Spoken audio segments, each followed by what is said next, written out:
Praise God. Praise God. God is good all the time and all the time. God is good. Praise God. Praise God. Isang mapagpalang araw po sa bawat isa. Sa pagkakataong ito, tayo po ay dudulog, lalapit sa ating Diyos na bukas ng may pananampalataya na kung saan may dalawa o tatlo na nagkatipon sa kanyang ngalan. Naroon siya sa kanilang kalagitnaan.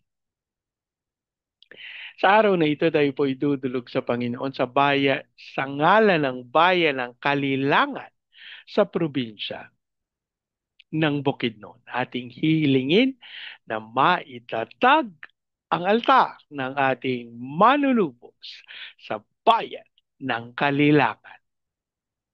Maimutag sa atong mga kaigsuunan diha sa Visayas ug sa Mindanao. Bisan pa katong atong mga kaigsuunan nga anaa sa Luzon ug sa laing nasod. Dalay ko ang Ginoo sa walay katapusan. Ang atin pong pagsambay mula sa Aklat ng Mga Awit, 75 kabanata, ang talata po ay 6. Hindi sa silangan, hindi sa kanluran, hindi rin sa timog o sa hilaga man magmumula hatol na inaasahan. Hindi sa silangan, hindi sa kanluran, hindi rin sa timog o hilaga man, hindi sa silangan, hindi sa kanluran, hindi rin sa timog o sa hilaga man magmumula hatol na inaasahan.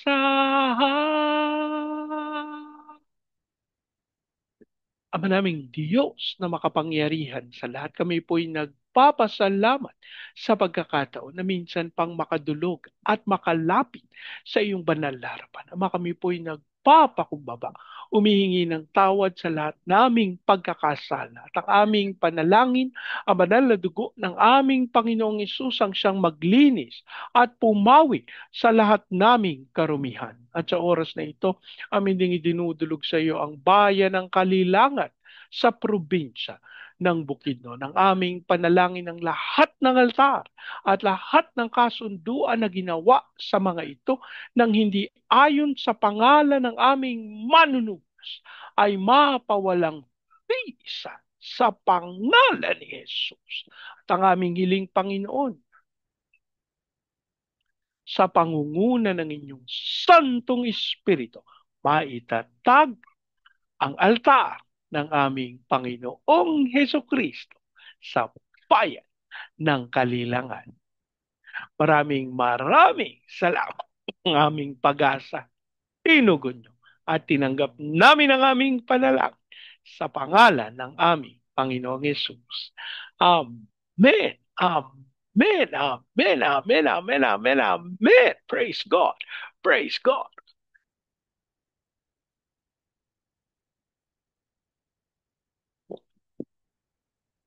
Ang ating pong pagbubulay ay mula sa Aklat ng Genesis. 27 kabanata. Ang talata po ay 39 na po. Sinabi ni Isaac sa kanya, ang magiging tahanan mo'y malayo sa kasaganaan, pati hamog mula sa langit, ika'y pagkakaitan. Tabak mo ang iyong ikabubuhay, kapatid mo'y iyong paglilingkuran, upang kalaya ay iyong makamit, kailangang ikaw ay maghimagsik. Ang Diyos po ang magpala ng kanyang buhay at makapangyarihang salita. Ang bahagi pong ito ng banal na kasulatan ay tumutukoy dun sa basbas na ipinagkaloob ng nunong Isaac sa kanyang panganay na anak. Ano po? Na kapag ating tinignan, may kalungkutan sa puso na kanyang idiniklara sapagkat ito pong basbas na ito ay nakatuon hindi para kay Isaw, kundi para kay Jacob. Alam niyo po isang katotohanan na ang ah, ang pagkakaloob ng basbas supposedly kalooban ng Diyos.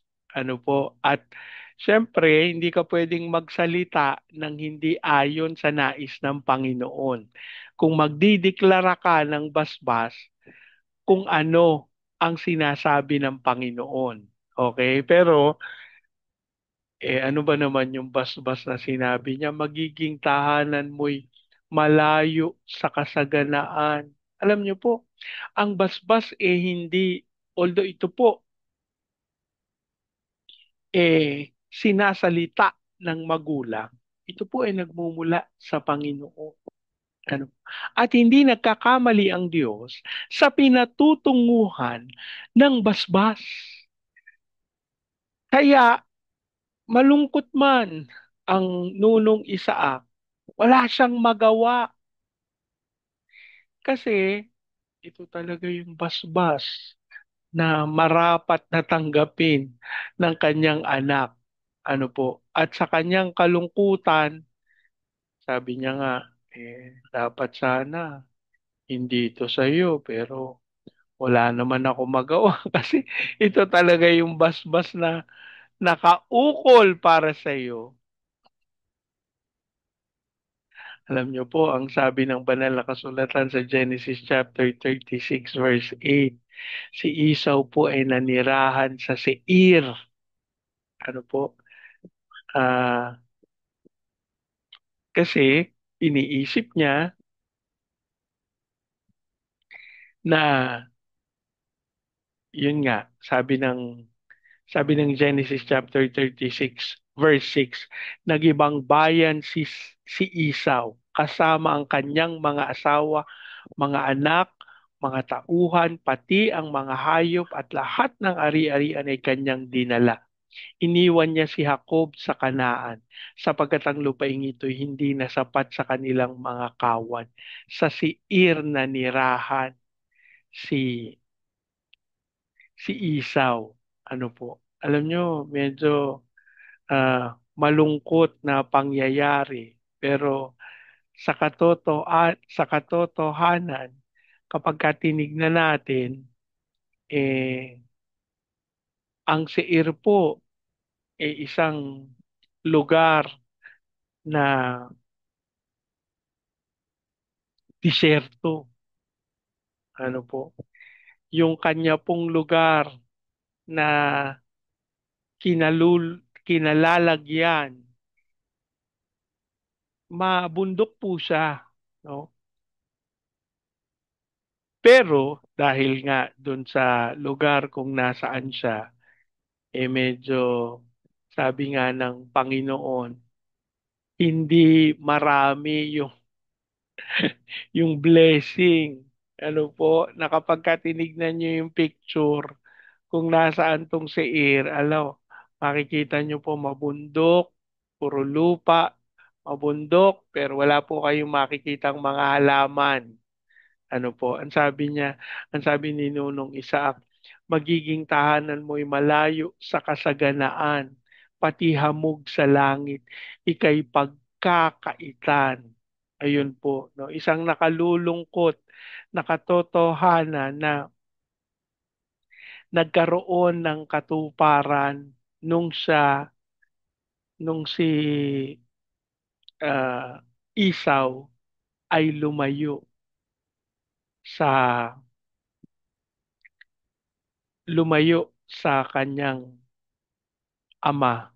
Ano po? Mga kapatid, gustong patunayan ng Panginoon sa atin na ang ating paglilingkod nakabase sa katotohanan ng ating pagsunod sa Panginoon.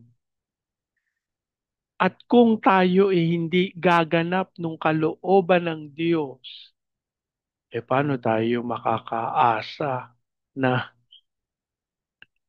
pagpapala yung ating tatamasahin, mga kapatid?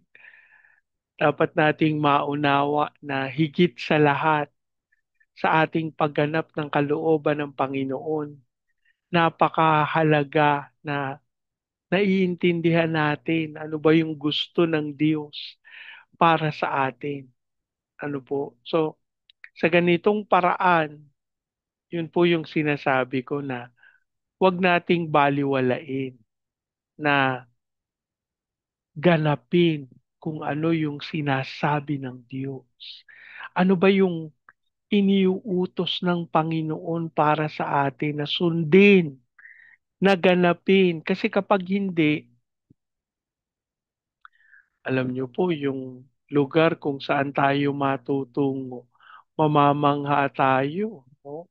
Kasi makikita natin na hindi maayos na lugar, hindi maayos na karanasan yung ating tatamasahin. Yun po yung nais kong tawagin ng bawat isa sa atin dito sa basbas ni Nunong Isaac. Sabi niya kay Isaw, tabak mo ang iyong ikakabuhay. Kapatid mo'y iyong paglilingkuran upang kalaya ay iyong makamit. Kailangang ikaw ay maghimagsik. Rebellion po yung pinakadulo. No? Sabi niya, upang kalaya ay iyong makamit, kailangan ikaw ay maghimagsik. Nakalulungkot po. Ito bahaging ito ng banal na kasulatan sapagkat ito po'y nagpapatunay na ang hindi pagsunod at pagganap ng kalooban ng Diyos matatapos sa isang malungkot na pangyayari. Mga kapatid, samantalang tayo po ay nananalangin para sa mga bayan at sa ating bansang Pilipinas. Hindi po nais ng Diyos na mabaliwala yung ating mga personal na pagdalangin at pagdulog sa Kanya. Alam niyo po, yun nga yung isa sa ikinukwento ko no, na napakahalaga na hindi natin pinababayaan na samantalang tayo'y nananalangin para sa iba, huwag nating kakaligtaan na idalangin sa Diyos ang ating mga sarili, ang ating pamilya, ang ating sambahayan. Minsan po kasi lalo na po sa mga lingkod ng Diyos, ano po, nababaliwala nila, hindi na naisasantabi sa pananalangin maging yung sariling pamilya. Alam niyo po, ipinamalay ng Panginoon ito sa akin sa pagkakataon na ang inyo pong lingkod siguro mga 20, ano po, 18, 20, medyo bata-bata pa po ako na nung ikinuwento nung asawa nung pastor na kasama ko po sa paglilingkod. Sabi niya, meron daw isang beses na siya'y nananalangin. Sabi ng Panginoon sa kanya, ano ba gusto mo? Sabi niya daw sa Panginoon, yung gusto mo po sa akin, yun, pwede na yun. Sabi ng Panginoon, di ba hihingin mo? Tapos ibibigay ko. Tapos kulat siya, sabi niya sa Panginoon, kailangan ko pong hingin, sabi ng Panginoon, hindi ko maipagkakaloob kapag hindi mo hiningi. Kaya siya namangha, ano po. Tapos sabi niya sa akin, simula nun, Bernie, sinisimulan ko ipanalangin ang aking sarili. Sinasalita ko yung pagpapala na ipinangako ng Panginoon sa akin. At ito po, ako po'y nananalig, kalooban ng Panginoon na inyong mabatid. Ano po, ang katotohanan ito, na kailangan yung magsalita ng pagpapala sa inyong mga sarili, sa ating mga sarili, lalo na may nararamdaman tayong sakit, sumasakit yung likod natin. Ano sasabihin natin? Ang sakit ng likod ko. Eh ano ba dapat sabihin, Bernie? Declare, Lord, sa pangalan ni Jesus, sinasalita ko ang kagalingan na nagmumula sa iyo at effective, mararanasan nyo. Wala yung sakit ng likod nyo. Kasi po, deklarasyon. Ano po? Alam niyo ba? Habang sinasabi ko sa inyo to, totoo masakit to yung likod ko. Tapos yung deklarasyon ko. Sabi ko, parang nawala yung sakit ng likod ko. Kaya ako in-example ano po. Kasi kanina pang umaga, na iniisip ko, parang masakit yung likod ko. Tapos hindi ko naman pinapansin. Sabi ko, baka nagkamali lang ako ng bangon ka ako. Baka kanina napatagilan. Kung ano-ano iniisip ko. Akaligtaan mo manalangin. Tapos yung sa deklarasyon na sinasabi ng Panginoon, nung dineclare ko, ayan ngayon, sabi ko, parang wala na talaga. Ano po, this declaration means life. Kaya, mga kapatid, ideklara natin ang buhay, ang pagpapala at ang biyaya ng Diyos sa ating pinakamamahal na bayan at sa ating sambayanan. Manalangin po tayo. Ang manaming Diyos na makapangyarihan sa lahat, kami po ay nagpapasalamat. Samantalang ito po ay pagkakataon upang idulog sa iyo ang aming pinakamamahal na bayan. Binibigyan mo rin po kami ng paraan upang idalangin sa iyo, ilapit sa iyo ang aming mga sarili. Lord, sa oras na ito kami humingi ng kapatawaran sa pagkakataon na nakalimutan namin, na hindi namin idinadalangin sa iyo ang aming mga sarili, maging ang aming sambahayan. Patawarin mo po kami. At sa oras na ito, Ama, hayaan mo pong ideklara namin yung katuparan ng mga pangako na inyong sinalita para sa inyong mga lingkod at sa pangalan ni Jesus. Kami nananalig. Ito'y mararanasan namin at makikita sa aming panahon. Hindi lang sa amin, kundi sa aming sambayan. Idinideklara namin ang iyong pag-iingat, pagbabantay, paglalayo sa anumang kasinungalingan ng kaaway. At ihatid mo ang iyong mga anak sa tamang landas ng paglilingkod sa iyo. Lord, maraming maraming salamat po habang patuloy din naming idinudulog sa iyo, Panginoon, ang bayan ng Kalilangan sa probinsya ng Bukidnon. Ang aming panalangin magkaroon ng unawaan sa katawan ng aming Panginoong Heso Kristo. Dasal namin na mag-umapaw ang patawaran, ang pag-ibig at ang pagmamahal na nagmumula sa iyo, maging dahilan ng pagkakaisa at sa pangunguna ng iyong Santong Espiritu, maitatag ang altar ng Panginoong Yesu Kristo sa bayan ng Kalilangan. Maraming maraming salamat po. We declare the fire of revival at ayahan mong dumalo ito sa Baguio City, Cagayan de Oro, Legazpi, Lipa, Manila, Pampanga, Pateros. Kilusan mo mga bayang ito ng may kapangyarihan. Maganap ang iyong pangako at tunay na magtagumpay ang iyong Santong Espiritu. Kasal din namin ang kaunlaran ng mga bayang ito at hayaan mong dumalo ito sa buong Luzon, Visayas at Mindanao at hayaan mong sa pagganap nila, Panginoon, matupad yung tawag mo sa amin to be the launching pad of the gospel, to be a missionary sending country, and to be the America Ovation in the height of its glory.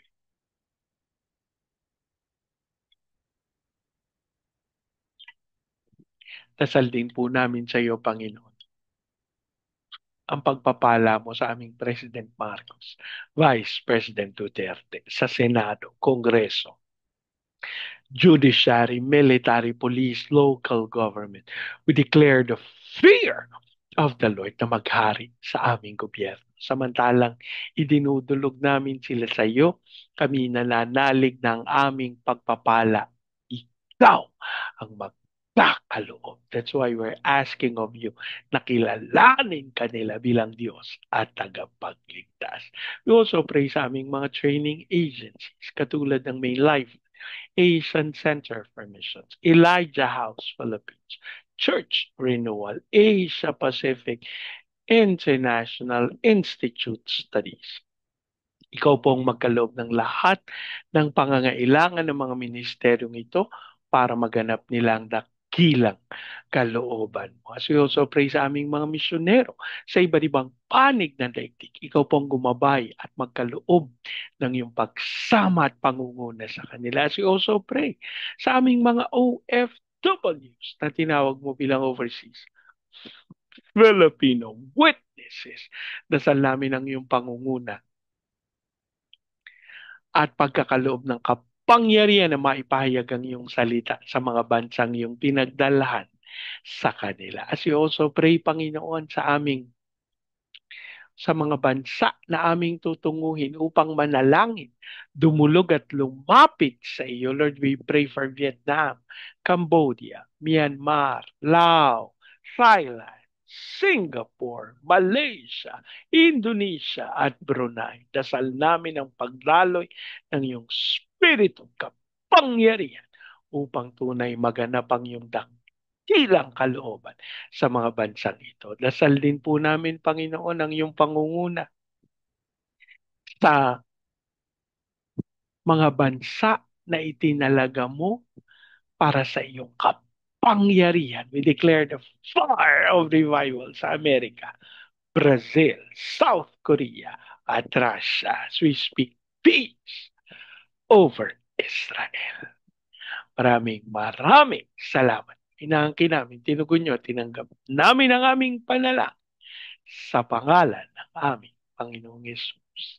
Amen. Amen. Amen. Amen. Amen. Amen. Amen. Praise God.